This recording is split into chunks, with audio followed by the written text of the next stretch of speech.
La manipulation. Les plus grands manipulateurs aujourd'hui, ce sont les pasteurs. Ils savent comment vous manipuler. Ils essayent d'utiliser vos souffrances pour vous mentir. Ils font ce qu'on appelle l'art oratoire, comment dominer les autres. Ils ont le goût de manipuler des foules, de jouer avec vos vies, parce que vous ne voulez pas lire, parce que vous ne voulez pas aller de l'avant. Mesdames et messieurs, bienvenue dans votre émission Entre nous. Ici, nous dénonçons les faux pasteurs, mais nous venons encourager les vrais. Aujourd'hui, je vais vous montrer deux types de femmes qui ont compris. Il y a une qui n'a pas compris, il y a une qui a compris. Mais pour commencer, je vous dis... Pengouin pasteur, il lave nos mamans. Pengouin pasteur. Chez nous, on dit Kozanga koyeba, ezaliwa ya ndambo. Ça veut dire l'ignorance, c'est la moitié de la mort.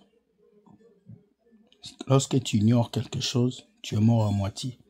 Et beaucoup de ces femmes-là qui vont dans les églises sont juste des servantes des pasteurs et non des servantes de Dieu. Écoutez ce que cette fille va dire par rapport à son pasteur et nous revenons. Écoutez.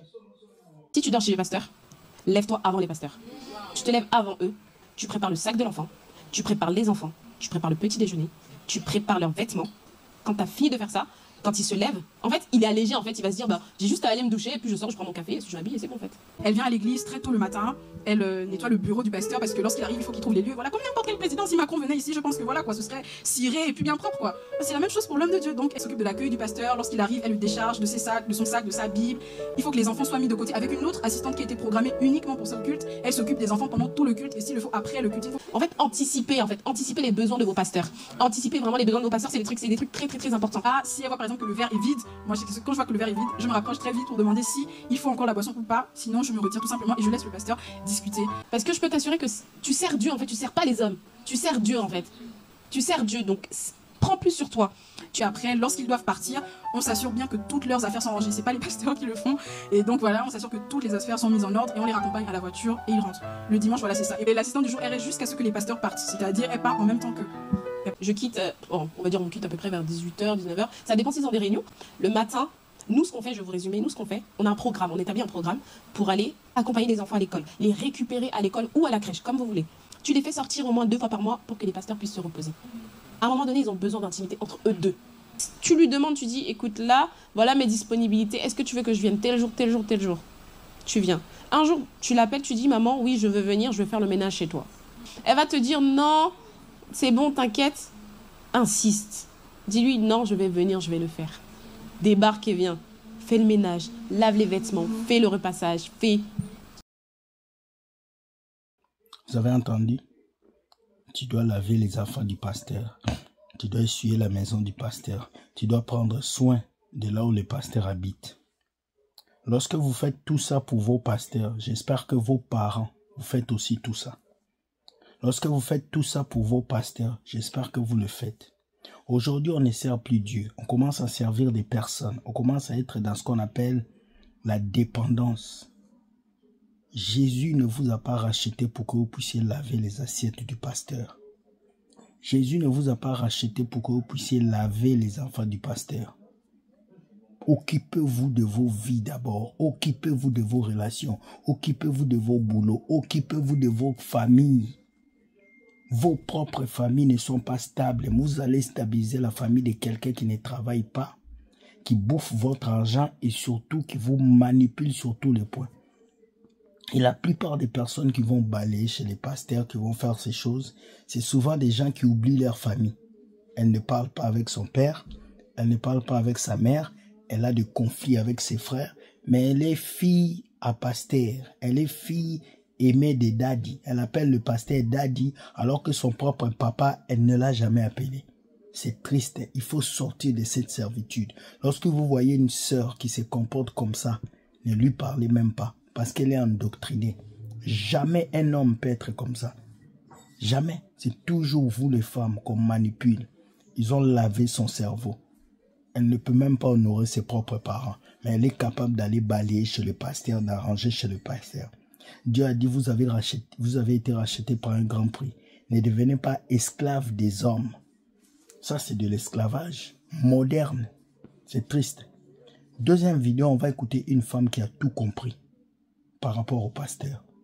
Elle m'a fait du bien parce qu'elle a dit c'est exceptionnel. Écoutez-la. Moi, c'est parce que j'ai été libéré. Bon, je n'ai jamais été même dans dîme. Je ne fais pas dîme. C'est pour cela que j'arrive à épargner sur le compte de ma fille et j'arrive à l'emmener en vacances chaque été. Si je dois donner tous les mois, si par exemple, je prends, il gagne 3 000 euros, je prends un exemple. Donc, tous les mois, je donne 300 euros à pasteur. Maintenant, je mets combien sur le compte de Didou? La question, je vous la pose au pasteur. Maintenant, vous qui défendez la dîme, là, vous mettez combien sur le compte de vos enfants? La Bible dit, si quelqu'un n'a pas soin des siens, et principalement de ceux de sa maison, il a renié la foi, il est pire qu'un infidèle. Dieu va nous demander des comptes sur nos enfants. Ah, si. Parce que tu donnes l'argent au pasteur, la dîme, tu donnes la dîme. Mais l'énergie que tu as pour donner dîme à pasteur là, pourquoi cette même énergie là, tu ne l'utilises pas pour mettre sur le compte de tes enfants? C'est là que moi je vois que ceux-là, ils ne sont pas simples. Ceux-là, ils vous ont travaillé chez les marabouts.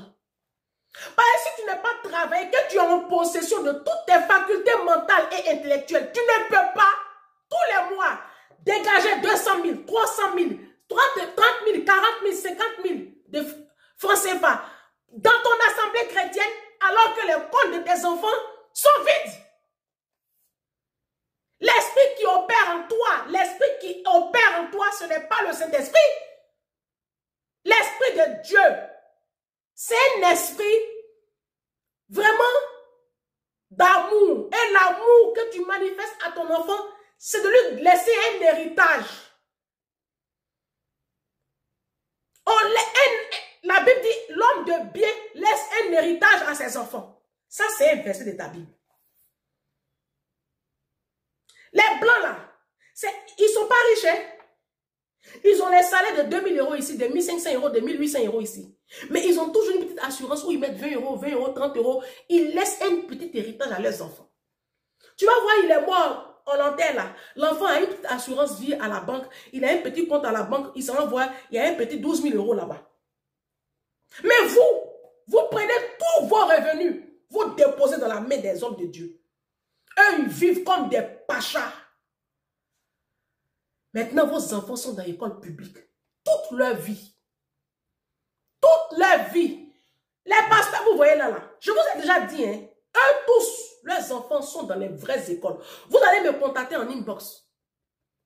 Je vous dis, tel pasteur, où est son enfant dans telle ville de la France? Tel pasteur, où est son enfant dans telle ville du Canada? Tel pasteur, hey, moi je ne suis pas une menteuse. Hein. Tous vos pasteurs là. Grégory Toussaint, pasteur ici, pasteur là-bas, tous vos pasteurs là, tous nos pasteurs là. Leurs enfants sont dans les meilleures écoles. Dernièrement, comment il s'appelle? Jérémy Soudry, il y a un peu longtemps, oui, sa fille partait étudier aux États-Unis, dans une université aux États-Unis, qu'il a marié dernièrement. Mais elle étudie aux États-Unis. Elle a quitté le Canada pour aller étudier aux États-Unis. Tous nos pasteurs là, leurs enfants sont dans les meilleures écoles. C'est avec quel argent? Pendant ce temps, vos enfants boivent du noir, sont dans la précarité. On parle de ça. Non, tu ne dois pas parler sur les oins de Dieu. Non, tu seras maudit. On vous donne 3 mois. On vous donne ceci. On vous donne cela. Jésus-Christ TV là, Georges là, c'est comme ça qu'il a commencé à critiquer les pasteurs au début là. Vous lui avez donné 3 mois, 2 mois. Il est encore là, dans son cabinet d'avocat. Lui, c'est un avocat, lui, il travaille. Il a un salaire, il a son travail. Vous nous donnez 3 mois. Il n'y a pas de problème. Moi-même, je prie la nuit et dis, Seigneur, tu ne peux pas accepter ça. Que des personnes, soi-disant tes serviteurs, aujourd'hui, ils prennent ton nom pour s'enrichir et puis à cause de leur façon de faire là, ton nom est blasphémé dans la bouche des païens. Aujourd'hui, tu ne peux même pas parler de Jésus à quelqu'un. Tu ne peux pas permettre ça, tu es un grand Dieu. Il faut créer de la confusion dans ton église. Si c'est vraiment ton église, crée quelque chose. Les enfants de Dieu n'ont qu'à regarder, n'ont qu'à voir clair, ils vont sortir de ces boutiques-là. Nos églises sont des centres commerciaux. Démonstration de puissance. Qui a la plus grosse église? Qui prêche le mieux? Qui fait plus de miracles? Qui fait ceci? Notre salut là, ce n'est pas leur problème si on va à l'enfer. Parce que les chrétiens ne sont pas convertis. Il ne faut pas en se mentir. Eux-mêmes, ils savent ça. Les pasteurs, même ça. Eux-mêmes, ils ne sont pas convertis de toutes les façons. On est assis sur les bancs des églises là. Aucune conversion. L'amour n'est pas en nous. On est mauvais, on est méchant, on est impudique, on est mauvais. Corruption, vol, méchanceté. On vit dans la méchanceté au quotidien. On n'est pas convertis. Pourtant, Jésus est venu pour ça. Pour que nous changions de vie. Et que nous ayons un cœur tourné résolument vers sa croix. Mais ça là, ce n'est pas le cas. C'est l'argent, l'argent, l'argent, l'argent, l'argent. Christ n'a sorti vivre. Viens te libérer. Qui a dit que la dîme était obligatoire? Moi, je vous ai dit ici, je vous ai fait écouter ici le prêche de Billy Graham. Le pasteur Christian même, dernièrement, il est venu dire non, la dîme même en fait. Pourtant, lui-même, il parlait de la dîme aussi, hein, pasteur Christian. C'est pour ça que j'aime ce pasteur. Il dit, franchement, ce n'est pas obligatoire, nous qui sommes en Christ. Mais c'est parce qu'on doit soutenir l'œuvre de Dieu. Je lui ai dit, mais pasteur Christian, il faut nous dire ça. Mais de toute façon, tu parlais de dîmes là, on dirait que c'était, si on n'a pas donné, on est tué. Ça veut dire, vous conditionnez, ça veut dire que c'est comme si Jésus, son sacrifice à la croix là, c'était vain. Ça veut dire, c'est quand tu donnes la dîme là, c'est là que Jésus te bénit. C'est ça, c'est la condition. C'est ça, hein. 1, 2, 3, Malachie 3. 1, 2, 3, Malachie 3. 1, 2, 3, Malachie 3. Malachie 3, là, même si on enlève dans la Bible, là, il vous reste quoi? Il vous reste quoi? La Bible fait 66 livres. Parlez-nous des 66 livres et arrêtez de nous emmerder. Vous faites une fixation sur un seul verset, il y a quoi? Il y a quoi? L'apôtre Paul est venu, là, il nous a parlé des dîmes. Jésus même, il était présent sur la terre. Pourquoi il ne nous a pas parlé des dîmes? Jésus. Ah bah oui, Jésus était là. Pourquoi Jésus ne nous a pas parlé des dîmes? Jésus nous parlait plutôt de notre salut et de l'amour. Hein? Quand on parle de ça, quand tu es qui pour parler des âmes de Dieu? Donc, dites merci que nous sommes là. C'est parce qu'on parle que, vous les voyez, ils dosent un peu. Oui, ils dosent. Moi-même, je vois ça. Les gens m'appellent. Ah, les pasteurs là t'écoutent ici, hein, parce qu'ils dosent un peu. Les pasteurs sont devenus maintenant des... C'est comme une idole en fait.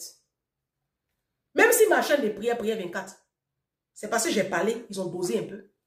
1, 2, 3, oh, pasteur Mohamed Sanogo, oh, on ne peut pas se lever à 3 h du matin et puis vous allez venir nous raconter. On est venu adorer Jésus.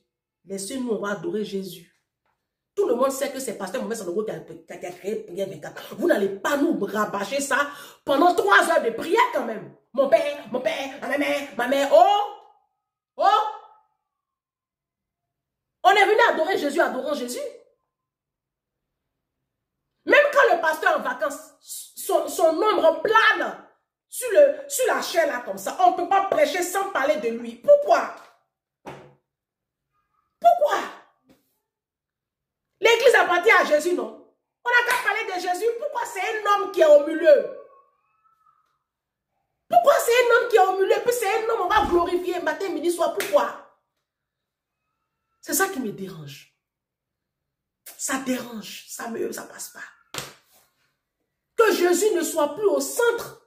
Et que ce soit un homme de Dieu qui soit tout le temps acclamé, sous les feux des projecteurs. Ça me dérange. Ça passe pas en fait. Que ce soit les livres du pasteur qui soient sur la chair. Ça me dérange. C'est du business. C'est du gros business. Et ça, tant que les Africains, vous n'avez pas encore compris ça, vous allez continuer à vivre dans la précarité parce que les pasteurs sont en train de s'arranger à vous tenir en laisse. Vous êtes dépendant d'eux. Vous n'arrivez pas à vivre en dehors de leur tutelle. Mais bon sang, la Bible est à la portée de tout le monde. Ouvrez vos Bibles et puis lisez, cherchez Jésus. Cherchez Jésus pour ce qu'il peut vous apporter en plus de la prospérité. Parce que la prospérité n'est qu'une conséquence directe de la communion et de ton obéissance à la parole. C'est qu'une conséquence. Cherchez premièrement le royaume et la justice de Dieu et tout le reste vous sera donné par-dessus. Ça, c'est ce qu'il nous a demandé. Mais vous êtes là, vous pensez que la prospérité, là, ça va venir comme ça. Si tu ne marches pas avec les commandements de Dieu, mais la prospérité que tu penses que tu as là, c'est Satan, hein. Parce que Satan aussi, il bénit, hein. Ah, si, il faut aller lire la Bible, tu vas voir que Satan bénit. On a demain. Lui, sa bénédiction, là, il y a un problème derrière.